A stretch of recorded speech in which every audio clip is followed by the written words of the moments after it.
Kita lanjut. Ar-ruknu tsalits, rukun yang ketiga. Rukun yang ketiga, al-imanu bil kutubi, iman kepada kitab-kitab. Iman kepada kitab-kitab. Kutub itu jama dari kitabun. Kitabun, kitabani, kutubun. Kitabun, kitabani, kutubun. Ahlus sunnati wal jamaati, ahlus sunnah wal jamaah yu'minuna billahi, beriman kepada Allah, wa ya'taqiduna i'tiqadan jaziman, dan meyakini dengan keyakinan yang pasti annallaha azza wa jalla, bahwasanya Allah azza wa jalla anzala ala rusulihi, menurunkan kepada rasul-rasulnya, kutuban, kitab-kitab, fiha, di dalamnya, amruhu, perintahnya, wa nahyuhu, larangannya, wa wa'duhu, janjinya, janjinya, wa wa'iduhu, ancamannya, wa ma aradahu Allahu min khalqihi, dan apa yang dia kehendaki dari makhluknya, wa ma, dan apa aradahu Allahu, yang Allah menghendakinya, min khalqihi, dari makhluknya, wa fiha, dan di dalamnya, hudan wa nur, terdapat hudan, petunjuk, wa nurun, dan cahaya. Qala Allah Ta'ala, Allah berfirman, amanar rasulu bima unzila ilaihi min rabbih wal mu'minun kullun amana billahi wa malaikatihi wa kutubihi wa rusulih. Amanar rasulu, rasul sallallahu alaihi wasallam beriman bima unzila ilaihi, terhadap apa yang diturunkan kepadanya, mir rabbi, dari Tuhannya. Siapa lagi? Wal mu'minun, dan orang-orang mukmin. Rasul beriman kepada apa yang diturunkan kepada dia, dan juga wal mu'minun, orang-orang mukmin juga demikian. Kullun, semuanya, amana billah, beriman kepada Allah, wa malaikati, dan malaikatnya, wa kutubihi, dan kitabnya, wa rusulihi, dan rasul-rasulnya, wa anna Allah anzala kutubahu ala rusulihi li hidayatil basyariyah, wa anna Allah, dan bahwasanya Allah anzala, menurunkan, kutubahu, kitab-kitabnya, ala rusulihi, kepada rasul-rasulnya, li hidayatil basyariyah, untuk menunjuki manusia, untuk menunjuki manusia, hidayah, untuk menunjuki al-basyariyah, manusia. Qala ta'ala, Allah berfirman, alif lam ra, kitabun anzalnahu ilaika litukhrijan nasa minadh dhulumati ilan nur. Kitabun, kitab, anzalnahu, kami menurunkannya, ilaika, kepadamu, untuk apa? Litukhrijan nasa, biar kamu mengeluarkan manusia dari mana? Minadh dhulumati, dari kegelapan, kepada apa? Ila nuri, kepada cahaya, biizni rabbihim ila siratil azizil hamid, dengan izin Tuhan mereka kepada jalan al-aziz al-hamid. Jadi Al-Quran diturunkan untuk apa? Untuk menunjuki manusia. Al-Quran diturunkan untuk menunjuki manusia. Sebelum dilanjut, apa yang kita pahami, Al-Quran diturunkan untuk menunjuki manusia, biar langkahnya benar, jalannya benar, aktivitas-aktivitas lisan dan gerakan badannya benar. Jadi untuk pedoman. Kira-kira yang namanya pedoman itu dengan bahasa yang gamblang apa sandi-sandi? Bahasa yang gamblang. Nah, kalau sandi-sandi jadinya nggak pedoman dong. Jadi Al-Quran ini bahasa yang gamblang, karena Allah menyatakan anzalnahu ilaika litukhrijan nasa minadh-dhulumati ilan nur. Dari sini sebenarnya bisa langsung dipahami, berarti bahasanya lugas, tapi kok ada yang mutasyabihat? Nggak ada masalah. Dan Allah sudah menyatakan dari mutasyabihat. Karena pedoman haruslah lugas atau muhkamat, berarti yang mutasyabihat harus dibawa ke muhkamat, bukan sebaliknya muhkamat dibawa ke mutasyabihat. Dari sini aja udah jelas ya. Dari sini aja udah jelas, sehingga Ahlussunnah wal Jamaah di dalam masalah sifat-sifat Allah tidak menerima takwil, karena ini Al-Quran pedoman manusia. Yang namanya pedoman bahasanya apa? Lugas. Clear? Clear. Kemudian dari sini juga kita sudah bisa memahami yang namanya pedoman berarti harus ada apa disembunyikan. Namanya pedoman harus tampak, jelas, gampang dijumpai, apa tersembunyi dicari susah. Kalau disembunyikan dicari susah ya nggak jadi pedoman. Yang namanya pedoman itu ya gampang dijumpai, kapan saja dijumpai, mudah, itu namanya pedoman. Maka dari sini kita sudah bisa membantah akidah Syiah yang mengatakan Al-Quran yang ada cuma sepertiganya, 2/3 yang lainnya disembunyikan. Jadi yang asli 3 kali lipat dari ini. Lo di mana? Berada sama Imam Mahdi. Imam Mahdinya mana? Nanti muncullah sebelum kiamat. Goblok. Wong pedoman kok baru keluar menjelang kiamat. Berarti selama ini manusia dibiarkan hidup tanpa pedoman. Nah, ini kan akal yang sederhana sekali kan begitu ya. Jadi goblok itu mereka orang Syiah, dibodoh-bodohin. Nah, kita Ahlussunnah wal Jamaah jangan sampai dibodoh-bodohin. Masa ada Ahlussunnah wal Jamaah pindah ke Syiah? Ya karena dia nggak ngaji, dibodoh-bodohin. Nah, kita ada di Bandung biasa ngaji Ustaz Abu Haidar, tetapi kemudian kena syubhat akhirnya nggak ngaji. Nah itu ya. Nah, atau baru ngaji sebentar, punya ilmu sedikit, sudah masuk wilayah rudud. Makanya kita larang ini teman-teman Thaibah yang awal-awal mengaji sudah masuk wilayah rudud, mencari kitab-kitab tentang bantah. Enggak, kita itu memperkokoh dalil-dalil dulu, memperkokoh pemahaman dengan dalil-dalil.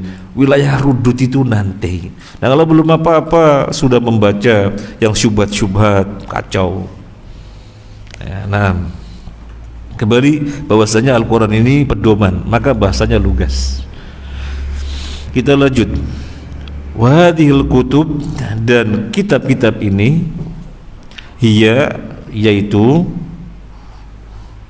Al-Quran, wa Tauratu, wal Injilu, waz Zabur, wa suhuf Ibrahim wa Musa, dan suhuf lembaran-lembaran Ibrahim dan Musa, wa adhamuha, dan yang paling agung dari antara kutub ini at-Tauratu wal Injilu wal Qur'anu, wa'dhamu thalathah wa nasikhu wa abdullahu al-Qur'an. Wa'dhamu thalathah, dan dari 3 ini at-Taurat, Injil, Qur'an, dari ketiganya ini yang paling agung dan sebagai nasih, penghapus, wa abdulluha, dan yang paling utama huwa al-Qur'an. Jadi berbicara iman kepada kitab, apa berarti mengimani Al-Quran saja? Keliru. Kalau misalnya orang ditanya, ente beriman kepada kitab? Iya, karena itu rukun iman. Yang beriman kepada Allah, yang kedua kepada malaikat, yang kedua kepada kitab. Apa yang harus iman kepada kitab? Kita mengimani Al-Quran. Terus sudah, keliru. Beriman kepada kitab bukan kepada Al-Quran saja, tetapi beriman kepada seluruh kitab yang pernah Allah turunkan.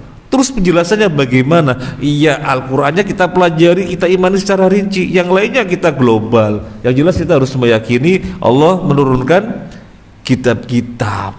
Nah, makanya di sini disebutkan Allah menurunkan kitab-kitab yang paling agung, Taurat, Injil, Quran. Dari ketiganya yang paling agung dari ketiganya, dan sebagai nasih, penghapusnya, dan yang paling utama termasuk sebagai muhaiminnya adalah Al-Quran.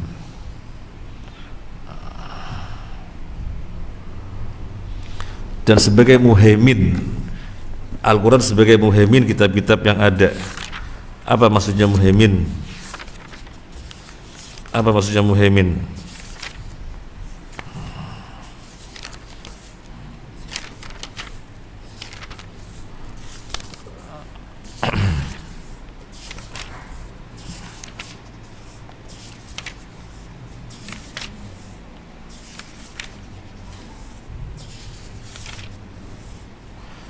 Di dalam Al-Maidah ayat 48 Allah berfirman, Al-Quran sebagai muhaimin, muhaimin atas kitab-kitab yang lainnya. Wa anzalna ilaikal kitaba bil haqqi musaddiqan lima baina yadayhi minal kitab wa muhaiminan alaihi. Sebagai muhaimin, muhaimin adzan dulu. Iya. Muhaimin itu artinya penjaga. Yang ada itu apakah sudah diubah, apa masih asli? Al-Quran yang menjaga, mengkontrol. Oh, itu sudah diubah karena tidak sesuai dengan Al-Quran. Wah, itu di dalam Injil katanya begitu, tapi nggak sesuai dengan apa dalam Al-Quran, berarti itu sudah diubah. Jadi sebagai muhaimin. Misalnya yang disembelih itu Nabi Ishak apa Nabi Ismail, tapi di dalam Taurat disebut Ishak. Oh, berarti itu diubah.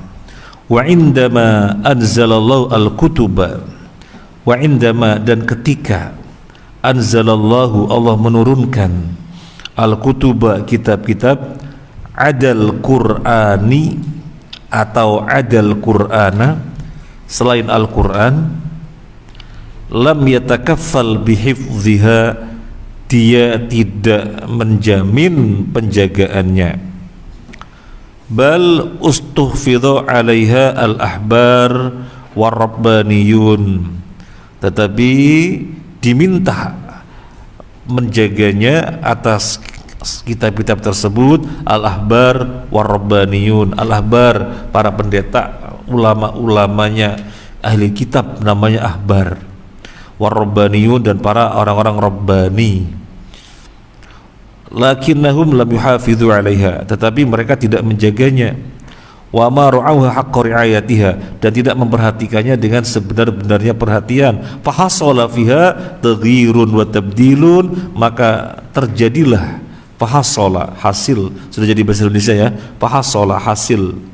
Fahasala, maka terjadilah fiha, di dalamnya, taghyirun, perubahan, wa tabdilun, perubahan. Jadi ketika menurunkan kitab-kitab keseluruhannya selain Al-Quran, Allah tidak pernah menjamin penjagaannya. Penjaganya diserahkan kepada orang-orang yang ada di setiap zaman, yaitu para ulama-ulamanya, para ahbarnya. Begitu menurun Al-Quran, Allah menjamin penjagaannya. Inna nahnu nazzalna dzikra wa inna lahu lahafidhun. Sesungguhnya kamilah yang menjaga Al-Quran, dan sesungguhnya kamilah yang menjaganya. Jadi nggak pernah ada perubahan, pengubahan Al-Quran, nggak pernah ada, karena Allah jaga. Allah jaga. Allah memudahkan kaum muslimin menghafalnya. Banyak sekali, ribuan kaum muslimin yang menghafal sampul depan sampai sampul belakang, karena Allah memudahkan. Dan sekarang Allah tunjukkan anak-anak kecil sudah pada hafal Al-Quran, sudah pada hafal Al-Quran anak kecil ya. Sebenarnya ini memang kuatnya hubungan sekolah dan rumah ya, ayah ibu, sehingga bisa terjadi seperti di Saudi, lulus sekolah sudah hafal Al-Quran gitu ya. Banyak lulus tingkat SMP sudah hafal Al-Quran di Saudi. Nah, kita mengarah ke sana. Nah, jadi kalau kitab-kitab yang lainnya Allah tidak pernah menjamin menjaganya, tapi begitu menurun Al-Quran, Allah jamin penjagaannya, sehingga gak pernah diubah dan mudah sekali dijumpai di mana-mana ya. Nah, ini paragraf yang berikutnya, satu lagi cukup nggak ya? Satu paragraf lagi ya. Al-Quranul Karim Wal Qur'anul Karim huwa kalamu Rabbil Alamin. Dia adalah firman-Nya Rabbil Alamin, Tuhan semesta alam. Wa kitabu al-mubin, kitabnya yang menjelaskan, kitab Dia azza wa jalla, kitabnya yang menjelaskan. Wa hablu al-matin, dan ikatannya yang kuat. Anzalahullahu ala rasulih Muhammad ibn Abdillah sallallahu alaihi wasallam. Anzalahullahu, Allah menurunkan, ala rasulihi, atas rasulnya Muhammad ibn Abdillah sallallahu alaihi wasallam, liyakuna, agar menjadi dusturan, undang-undang, lil ummah, bagi umat, wa mukhrijan, dan mengeluarkan, linnasi, manusia, minadzulumati ila nur, dari kegelapan menuju cahaya, wahadiyan, dan sebagai petunjuk, lahum, bagi mereka, ila rasyadi, kepada petunjuk, wa ila siratil mustaqim, dan kepada sirat mustaqim. Wa qad bayyanallahu fihi ahbarul awwalin wal akhirin. Wa qad bayyanallahu, Allah telah menjelaskan, fihi, di dalamnya, ahbarul awwalin, berita-berita tentang orang-orang terdahulu, wal akhirin, dan berita-berita orang yang belakangan. Kalau orang-orang terdahulu ya para nabi dan umat, itu orang terdahulu. Karena orang belakangan bagaimana? Nanti akan muncul Ya'juj wa Ma'juj, misalnya begitu.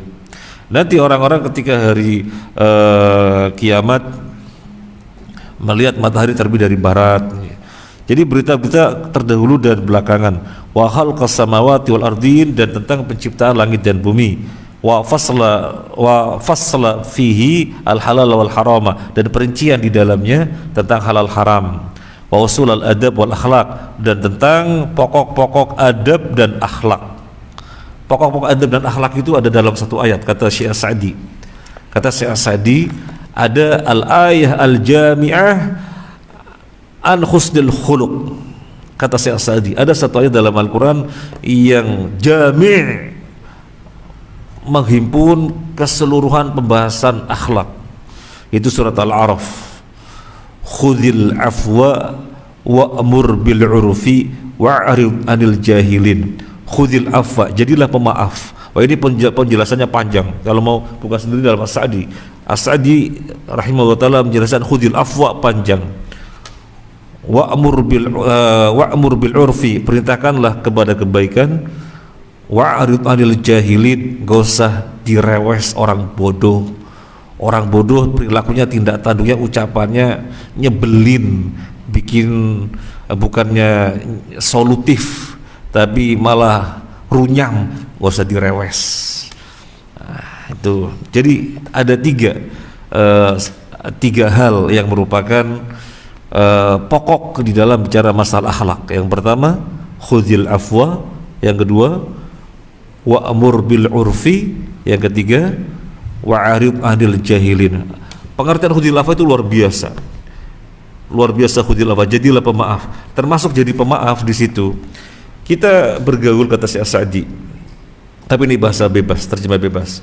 Itu enggak hanya hangat kepada sebagian saja, karena orang-orang ini yang dirasakan mendatangkan keuntungan-keuntungan dalam kita bergaul bermuamalah. Nah, ini orang-orang tidak mendatangkan keuntungan, akhirnya kepada mereka dingin. Oh jangan, entah yang mendatangkan keuntungan atau yang tidak mendatangkan keuntungan, toh mereka semuanya muslim, hangat kepada semuanya. Nah, kita harus berlatih. Jadi jangan sampai hangat kepada sebagian saja, kepada yang lainnya dingin gitu ya. Kalau dengan sebagiannya ngobrol kuat, tang kuat sekali, nggak mau berpisah, pengennya ngobrol terus. Tapi kalau dengan yang lainnya, waduh malas orang ini jadi dingin, nggak boleh. Tapi kepada semuanya bisa dekat. Seperti Nabi SAW dirasakan oleh para sahabatnya, Nabi lo dekat dengan saya, Nabi lo dekat dengan saya, Nabi lo dekat dengan saya. Jadi dirasakan dekat dengan semuanya. Dan ini perlu berlatih, ya. Ini perlu berlatih. Wahkamul ibadat wal muamalat, termasuk isinya hukum-hukum ibadat dan muamalat. Wa siratal anbiya'i was salihin, sirah perjalanan para nabi dan orang-orang saleh. Wa jazaa'al mu'minina wal kafirin, dan balasan untuk orang mukmin dan orang kafir. Wa wasfal jannah darul mu'minin, dan sifat surga. Ya, kita mengetahui beberapa penjelasan dalam surga itu bagaimana. Surga itu bagaimana? Ada sungai-sungai, sungai apa saja sungai dalam surga. Ada sungai madu, sungai susu, sungai Homer, macam-macam sungai. Wawas fanar darul kafirin, dan sifat neraka tempatnya orang kafir. Waja'lahu syifaan lima fis sudur. Ini yang penting sekali. Antum garis bawahi. Waja'lahu syifaan lis sudur. Allah menjadikan Al-Quran sebagai syifa di dalam hati. Syifa di dalam hati. Syifa di dalam hati. Coba renungkan bagaimana tidak jadi syifa. Bisa, ini renungan kita luar biasa. Makanya saya minta digarisbawahi. Orang yang ahli cangkruan dengan orang yang ahli majelis taklim, bagaimana ketika dihadapkan pada suatu masalah, beda persikapannya, beda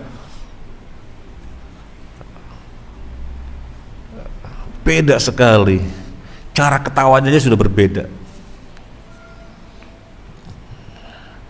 Beda. Sekarang pertanyaannya, apakah orang yang ahli ngaji melulu tentang masalah kejujuran, jujur terus kajiannya? Enggak, tadi kok dia jadi orang jujur, padahal tema jujur hanya berapa kali. Kemudian tentang itmi'nan, ketenangan, apakah ketika ngaji temanya itmi'nan terus ketenangan terus? Enggak, tapi dia jadi orang yang tenang, karena Al-Quran itu syifa. Al-Quran itu syifa. Temanya ketika ngaji nggak melulu jangan sombong, enggak. Tentang kesombongan mungkin beberapa kali, tapi orang yang ahli ngaji terbentuk, tumbuh menjadi orang yang tidak sombong. Kenapa? Syifa. Disirami Al-Quran, sirami, ini menjadikan orang punya hati lembut, sehingga akhirnya jujur, tidak sombong, dan segala kebaikan. Penting sekali. Waja'lahu syifaan lima fis sudur. Makanya kalau ada problem, lihat ahli ngaji apa bukan. Kalau ahli ngaji insya Allah nggak ada problem, ya. Sekiranya ada problem besar bisa menjadi kecil dianggap tidak ada. Itu ahli ngaji. Wa tibyana likulli syai', dan penjelasan bagi segala sesuatu, wa hudan wa rahmatan lil mu'minin, dan sebagai petunjuk serta rahmat bagi orang-orang mukmin. Apa bedanya hudan dan rahmat? Kita ambil tafsir As-Sa'di. Apa bedanya hudan dan rahmat? Al-Quran jadi hudan, pedoman. Kalau kita menjadikannya hudan, nanti kita mendapatkan rahmat. Hidup di dunia damai, selamat di akhirat, masuk surga. Itu hudan wa rahmatan. Nah, ini saja, semoga bermanfaat. Sebelum ditutup, saya sampaikan kepada semua ustadzah yang komitmen dan konsisten setiap hari Selasa memakai seragam, gitu ya. Kelihatan sekali seragam semua. Yang Pak Guru ini ada yang pakai, ada yang enggak, gitu ya. Padahal hari Selasa kan. Nah, ya. Nah ini Ustadz Rafi, kita kawan ya. Nah, kita Selasa pakai. Nah, Ustadz Rifki pakai. Ah, kita kawan. Selasa pakai. Ustadz Mustaqim, Ustadz Ishak, Ustadz Imam Syafi'i. Nah ini Ustadz Faris gak kawan kita. Bukan seragam itu.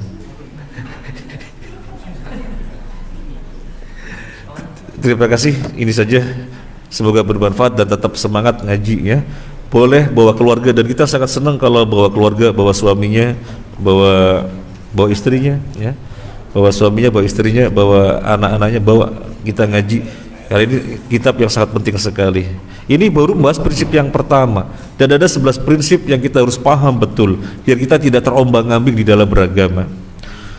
Wassallallahu ala Muhammadin wa ala alihi washabihi ajma'in walhamdulillahi rabbil alamin. Subhanakallahumma wa bihamdika asyhadu an la ilaha illa anta astaghfiruka wa atubu ilaik. Assalamualaikum warahmatullahi wabarakatuh.